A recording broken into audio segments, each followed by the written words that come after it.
Hi, everyone. It's me, Rudy, and I'm here with Pastor Mike. And we are here to talk to you about a parent seminar that Pastor Mike has put together for us.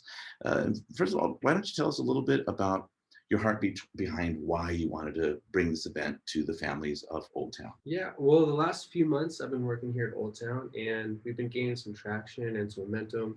We have about 30 kids coming on Wednesday nights, and we've been having a lot of Awesome. fun with the games and the talks. But I really wanted to help equip the parent Mhm. more. And in light of COVID, the last year and a half, there's been a lot of trauma, there's a lot of negative impact on families and relationships. So I thought this would be a good opportunity to have someone come in and speak on those issues.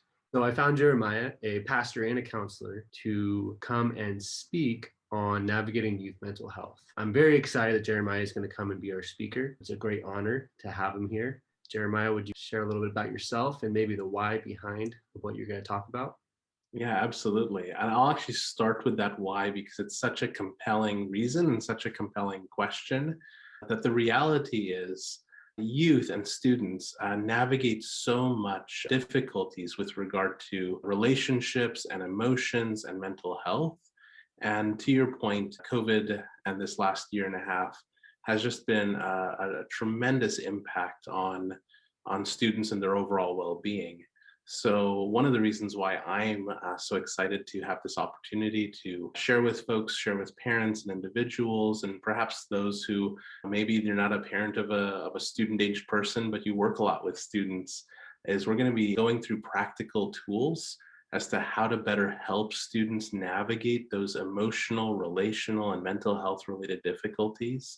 We're also going to be equipping folks so as to better understand and recognize those mental health related issues, not in a way to label anyone or to stigmatize anyone, quite the opposite. Just as a way to better understand so that we as parents, as youth workers, just as individuals who just want to help students and help youth more, better come alongside them and really help them navigate these difficult times or even just navigate their own emotions and relationships. This has been something that I'm passionate about for the last 15 years. When I was a youth pastor, I'd have students come up to me in youth group and they want to know more about Jesus, but they're also, hurting themselves at home, or they're in situations where they feel depressed and they have no one to talk to. And you have this, you go to Bible school and you have this love of God that you want to share with students. And you say, oh, how can I convey this to them in a way that also addresses the very real experience of emotions and relationships that they're going through? So that's one of the things that prompted me. I didn't go get counseling training to become a counselor. I simply went to graduate school to get a counseling degree to be a better youth minister. That was the initial sort of motivation there. And I just really wanted to get deeper into this. I see youth are hurting, and so I just really appreciate what your church and community is doing in that regard. What are some ways where you've seen the truths that you are going to be sharing with the parents here of Old Town, seen these truths result in fruit where you've seen kids come out of depression or what suicidal ideation or whatever the case may be? Do you have any stories of that? Yeah, absolutely. And so much of that is transformational, not only in the lives of students, but in the lives of parents and their whole families.